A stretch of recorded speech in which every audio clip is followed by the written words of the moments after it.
डिलिव्हरीला जाणार आहेत म्हणलं, ते तुला का येड्याचा बाजार म्हणलं, हे आपल्याला लुटायला लागलं तरी कळणार लागा तुम्हाला म्हणलं लागा, येडी कशाला का तुम्ही एवढी? म्हणजे 1 तारीख झाली की बाजार श्रावणात जाणार आहे आणि तुमचं म्हणणं आहे हा की बाळातपणाला जाणार आहे का?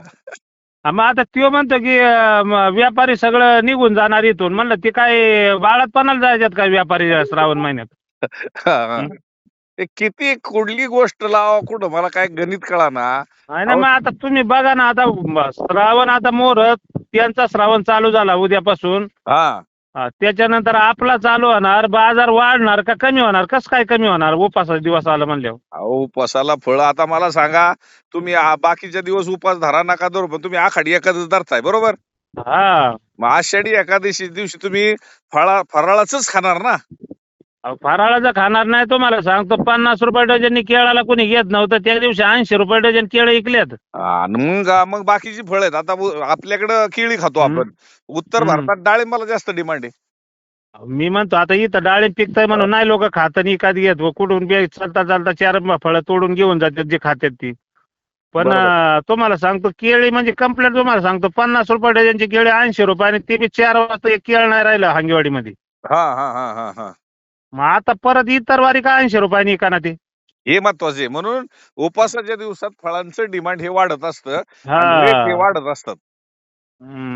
ते त्याची मनच आहे, तुम्हाला सांगतो जिथं पिकतं तिथं विकत नाही बरं का, हा आणि जिथं पिकतं तिथं खातं बी नाही लोकांना डाळिंबाचं महत्वच नाही कळत इकडं. नाही नाही खातच नाही. त्याच्यामुळे ते जिथं पिकत नाही तिथं त्यांना महत्व कळतं आणि तिथं विकतं बी. हो हो हो हो हो आता एवढा माल तुम्ही विकत आहे 2-3 दुकानावर, आज जवळजवळ 10-15 हजार कॅरेट विकत आहे, मग हे काय पुण्यामध्ये विकत आहे का एवढं? अहो, आज आपला आकडा उच्चांकी आहे. जवळजवळ 20-22 हजार कॅरेट आपण विकले आज.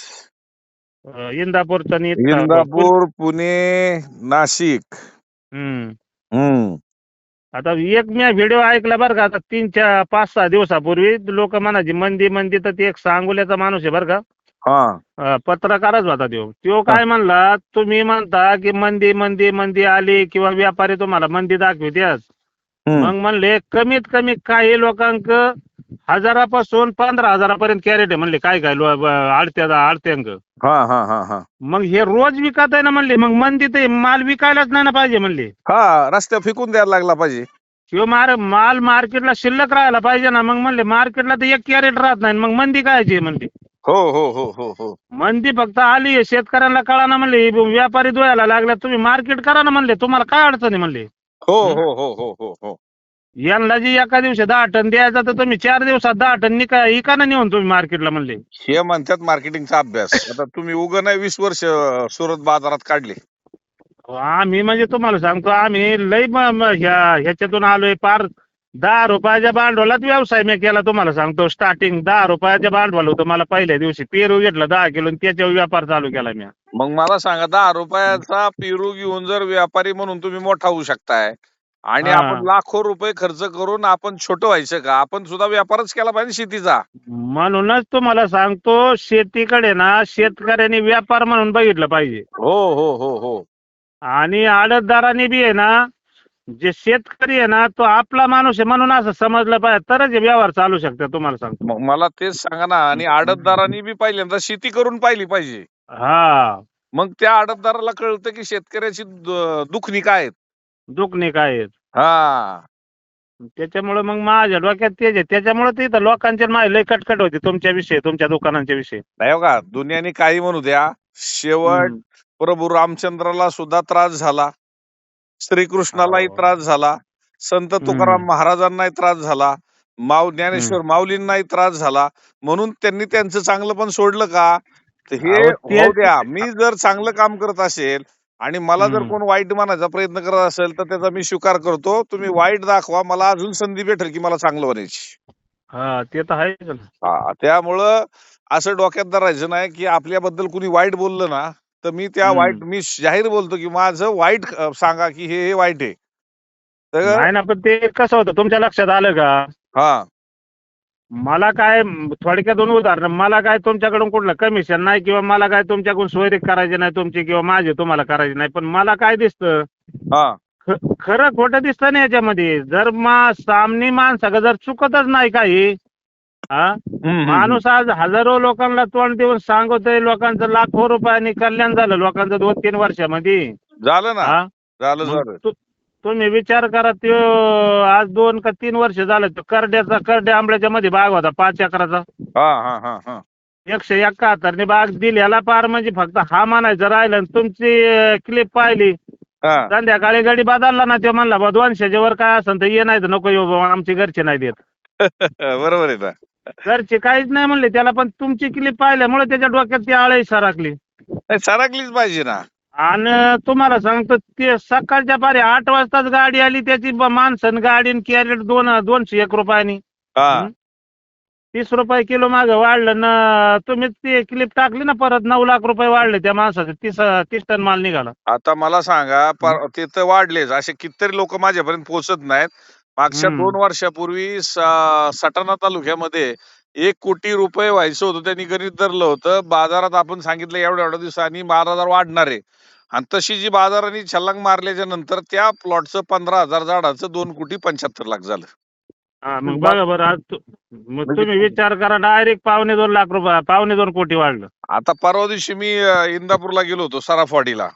तिथं जो शेतकरी माझ्याकडे येऊन गेला होता, त्याला खात्री होती की शेतकडे हा रेट जाऊ शकतो, आणि ह्यांनी रेट खूप कमी मागितलेला आहे. मग त्यांनी 85 रुपये मागितलेला, त्यांनी कॅन्सल करायला लावला, आणि नुसतं माझ्याशी बोललं. तर दुसरं गिऱ्हाईक आलं, त्यांनी तो 115 रुपयांनी माल घेतला. हा ते बी ऐकलंय मी, ते पाहिलं ते. मग 30 रुपये किलोला जर जागेवरची नुसती माझ्या नावाने वाढ होत असेल, तर हा फायदा माझा नाही, माझ्या शेतकऱ्याचा आहे. आणि शेतकऱ्याला नाही. वर्षातलं एकच पीक आहे. वर्षातलं पीक एक आहे. आणि दुसरी गोष्ट तुम्हाला सांगतो, कुठंतरी विश्वास ठेवूनच धंदा केला पाहिजे, मला असं वाटतं भाऊ. नक्की नक्की नक्की तुम्ही नक्की. जर फक्त चालू घडी पुरतं पाहत असाल, तर त्याचा काय उपयोग आहे? त्याच्यात टिकू शकत नाही त्या गोष्टी कोणच्याच. नाही टिकू शकत, बरोबर आहे. मग हम्म. लय पुढचा विचार केला पाहिजे माणसाने. नाही, नक्कीच. तुम्ही हा मार्केटिंगचा जसा अभ्यास केला ना एक शेतकरी म्हणून, की असा शेतकरी म्हणून प्रत्येकाने जर अभ्यास केला, तर मी तर सगळ्यांना सांगतो, बाबा माझ्याकडे माल पाठवा म्हणून. मी कधीच सांगितलेलं नाही, सांगणार नाही. पण शेतकऱ्यांनी एकदा मोकळं मार्केटला नुसतं चौधरी म्हणण्यापेक्षा अगोदर 4 ठिकाणी गेलं पाहिजे, मग चौधरीची इथं काय आहे. आता तुम्हाला सांग का, माझी परिस्थिती अजून 1 वर्षाने अशी होणार आहे बरं का. हा माझा माल 50 रुपये किलो विकला तरी मला आहे ना, दरवर्षी तुम्हाला सांगतो 10-12 लाख रुपये एवढ्या क्षेत्रामध्ये भेटणार आहे. तुम्ही माझ्या शेतीत येऊन गेलेले आहेत. हो हो हो हो कारण की माझा खर्च आहे ना, शेतीला एकदम 0 बजेट झालेला आहे. हेच करावं लागणार आहे, की जर तुम्ही 0 बजेट मध्ये जसं करताय ना, तसा हा. शेतकऱ्यांनी 50-60 रुपयेच बाजार मिळेल ह्या अपेक्षेने ते खर्च केला पाहिजे, तर डाळिंब शेती केली पाहिजे. आणि आज आहे ना, तुम्हाला सांगतो, गुडघे इतकं झाड आहे ना, गुडघे एवढं. हा त्या झाडावर आणि मोठ्या झाडावर सेम माल आहे. तुम्हाला सांगतो 250, 300, 200 ग्रामचा जो माल मोठ्या झाडावर आहे ना, तोच बारक्या झाडावर बी. आणि एक झाड सुद्धा मोकळं नाही, एक सुद्धा. तुमचं वासव्याचं झाडाला बी तेवढाच माल आहे, उन्हातल्या झाडाला तेवढाच माल आहे, सूर्यप्रकाश नाही पडत तिथं बी तेवढाच माल आहे. म्हणजे शिव मुद्दा वाढला ना, मग जाऊन द्या ना. मी काय म्हणतो, आमचं 10 रुपये किलोनी कमी जाऊन द्या, पण आमचं माल वाढला ना. बरोबर आहे. आता सकाळीच 1-2 जणांसंग चर्चा झाली, तर त्यांना म्हणलं, का रे भाऊ, म्हणलं माल गेला काय तुमचा? म्हणलं लय हसत आहे तुम्ही. हा म्हणले, आमचा मागच गेला म्हणले 135-40 नाही. म्हणलं किती टन निघाला? काय नाही म्हणले, 3-3, 4-4 टन माल निघाला म्हणले. म्हणजे वयात याच्या अगोदरच काढला. नाही ते सेटिंग नाही ना होता ऑगस्ट, सप्टेंबर, ऑक्टोबरच्या. हो हो हो हो हो मग त्याच्यात माल कमी निघाले, त्यांचे बाजार भेटले. मग कमी मालामुळेच बाजार भेटलेत ना लोकांना. हो हो हो हो तेव्हा सेटिंगच नव्हतं.